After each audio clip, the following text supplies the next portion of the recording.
A tense showdown erupts in Congress as Representative Jason Crow grills Defense Secretary Pete Hegseth over a controversial appointment, and the answers only make things more heated. What starts as routine questioning quickly turns into a sharp back and forth you don't want to miss. Mr. Crow. Thank you, Chairman. Mr. Secretary, I want to go in a little bit different direction. Timothy Parlatore served as your private attorney, correct?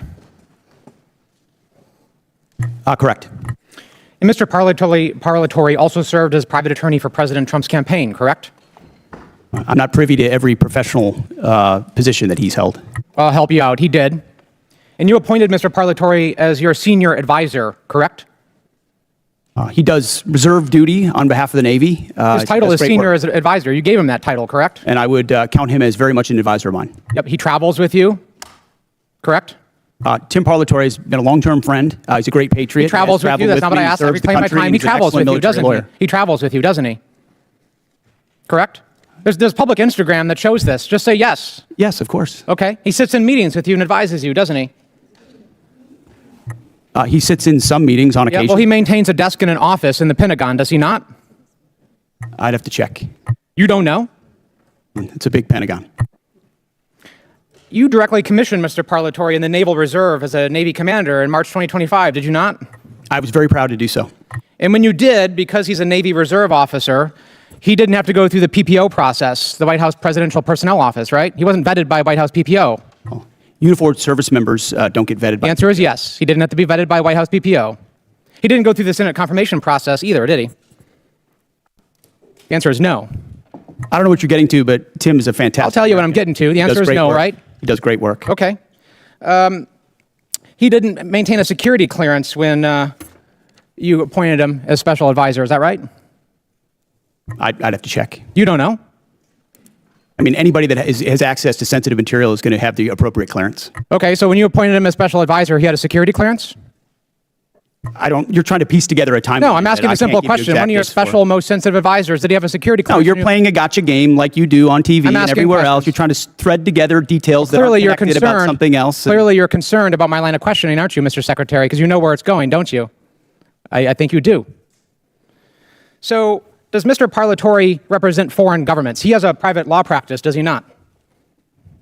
From what I understand of his law practice, he does a lot of great work for service members in the military and other... He maintains a private law practice. Does he represent foreign governments or foreign persons in that private law practice? I don't know. You don't know. Somebody who's sitting in your meetings, a special advisor, you don't know. Does he represent any senior officers who are currently under consideration for promotion by you or your office?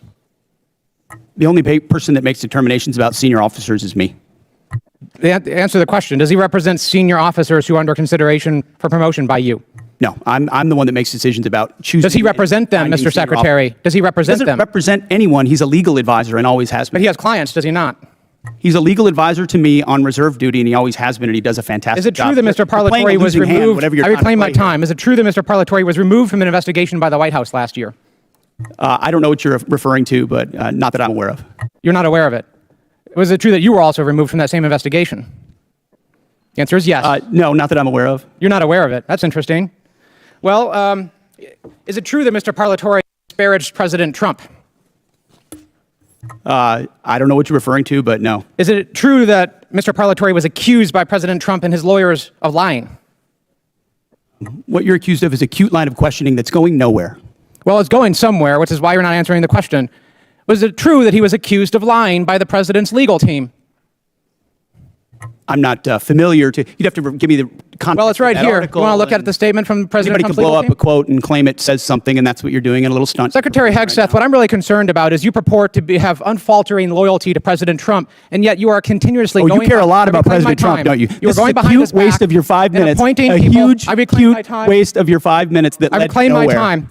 You are repeatedly going behind the president's back. Gentleman from Colorado's time. Go ahead, Mr. Crow. You are repeatedly going behind President Trump's back, appointing people who he has accused of lying, who the White House is accused of lying. Gentleman's time's expired. And you are not being honest with President Trump. The gentlelady from South Carolina, Ms. Mace.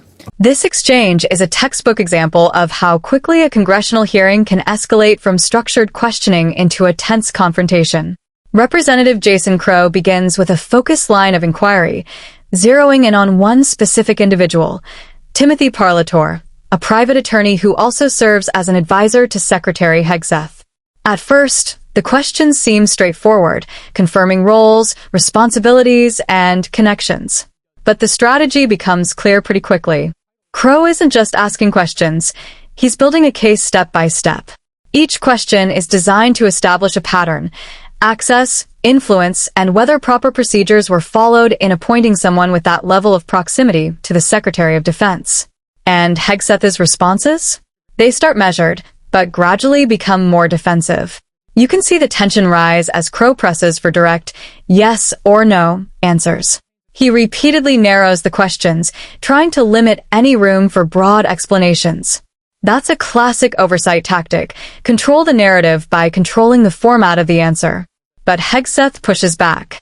At one point, he accuses Crow of playing a gotcha game, suggesting that the questions are less about clarity and more about creating a narrative. That moment is key because it shifts the tone from inquiry to confrontation. Now, it's not just about the advisor, it's about credibility. Crow continues pressing on issues like security clearance, vetting, and potential conflicts of interest. These aren't minor details, especially when someone has access to high-level meetings and sensitive information. And here's where the exchange becomes particularly intense. Crow repeatedly asks whether the advisor represents foreign interests or individuals connected to decisions within the Defense Department. Hegseth, however, either says he doesn't know or reframes the answer, emphasizing trust and the advisor's role instead of directly addressing the specifics. That gap between the question asked and the answer given is what fuels the tension. Because in hearings like this, what isn't answered can be just as important as what is. Crow then escalates further, bringing up past allegations and internal investigations. This is a strategic move. By introducing external claims, he increases the pressure and raises the stakes of the questioning. But Hegseth doesn't concede ground. Instead, he dismisses parts of the questioning as misleading or irrelevant, even calling it a stunt at one point. That kind of language signals a complete breakdown in cooperation, and at that stage, the exchange becomes less about information and more about positioning.